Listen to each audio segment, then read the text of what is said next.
যারা পাঙ্গাস মাছ খেতে পছন্দ করে না তারা যদি পাঙ্গাস মাছের এই রেসিপিটা একবার খেয়ে থাকে তাহলে এর ফ্যান হয়ে যাবে। হ্যালো এভরিওয়ান, আসসালামু আলাইকুম। আজকে সবার সাথে শেয়ার করছি পাঙ্গাস মাছের খুব দারুণ একটি রেসিপি। তাই ভিডিওটি স্কিপ না করে সম্পূর্ণ ভিডিওটি দেখতে থাকুন। তো তার জন্য প্রথমে এখানে একটা প্যানের মধ্যে পরিমাণ মতো পানি নিয়ে নিয়েছি। এখন তার মধ্যে দিয়ে দিচ্ছি আমি 3 টুকরা পাঙ্গাস মাছ, আর দিয়ে দিচ্ছি আমি কিছু পরিমাণ আলু আর সামান্য পরিমাণ হলুদ দিয়ে ঢাকনা দিয়ে ঢেকে কিছুক্ষণ সিদ্ধ করে নিয়েছি।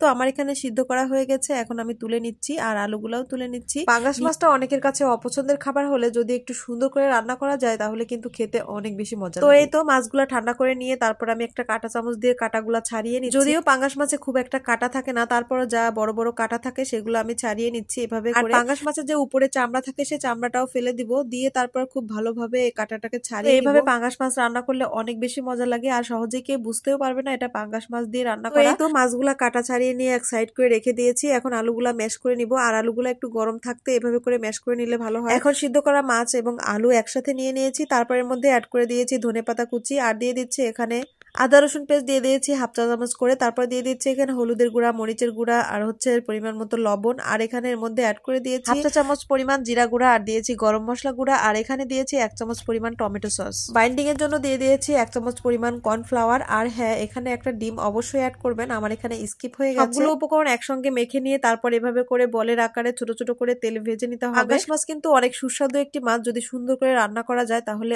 অনেক বেশি ভালো লাগে। পাঙ্গাস মাছের একটা বিশেষত্ব হলো এই মাছটা যেহেতু খুবই নরম মাছ, খুব সহজেই রান্না হয়ে যায়, খুব একটা ঝামেলা মনে হয় না, খুব বেশি সময়ের প্রয়োজন হয় না। তো এভাবে করে চুলা আঁচটা মিডিয়াম টু লো হিটে রেখে তারপর এপিট ওপিট করে ভেজে নিতে হবে। তো আমার এখানে ভাজা হয়ে গেছে, আমি তুলে নিচ্ছি।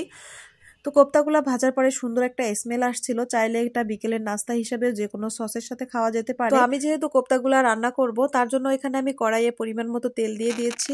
এখন এর মধ্যে দিয়ে দিচ্ছি আমি হাফ কাপ পরিমাণ পেঁয়াজ কুচি। পেঁয়াজটাকে ভালোভাবে ভাজা হয়ে গেলে তারপর এর মধ্যে দিয়ে দেবো আদা রসুন পেস্ট। মশলাটাকে একটু ভালোভাবে ভেজে নিয়ে তারপর এর মধ্যে দিয়ে দেবো মরিচ গুঁড়া, এখানে আমি 1 চা চামচ পরিমাণ করে দিয়েছি। এখানে দিয়েছি হলুদ গুঁড়া, তারপরে দিয়েছি স্বাদ মতো লবণ, দিয়ে ভালোভাবে একটু কষিয়ে নিব।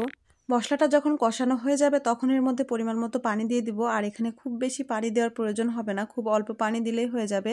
তো পানিটা যখন গরম হয়ে আসবে আর বলক চলে আসবে তখনই এর মধ্যে কোপ্তাগুলা দিয়ে দিতে হবে। এখন কিছুক্ষণ রান্না করে নিতে হবে, ঝোলটা যখন কমে আসবে আর তেলটা উপরের দিকে উঠে আসবে তখনই নামিয়ে নিতে হবে। এখন ঢাকনা দিয়ে ঢেকে কিছুক্ষণ রান্না করে নিব। আর এই তো আমার রান্নাটা কিন্তু একদম কমপ্লিট হয়ে গেছে, আর দেখতে লোভনীয় হয়েছে কতটা। এখন পছন্দ মতো পরিবেশন করতে পারেন, যে কোনো রুটি, ভাত, পরোটা যে কোনো কিছুর সাথে অনেক বেশি মজা লাগবে এই রেসিপিটা। আর এই রেসিপিটা বানানো যেমন সহজ, খেতে কিন্তু অসাধারণ লাগে। রেসিপি ফলো করে আপনিও বাসায় খুব সহজেই তৈরি করে নিতে পারেন পাঙ্গাস মাছের কোপ্তা কারি। রেসিপিটা কেমন লাগলো অবশ্যই কমেন্টে জানাবেন, আর রেসিপিটা ভালো লেগে থাকলে একটি লাইক, কমেন্ট, শেয়ার দিতে ভুলবেন না। আজ বিদায় নিচ্ছি, আবারও চলে আসবো অন্য কোনো নতুন রেসিপি নিয়ে। আল্লাহ হাফেজ।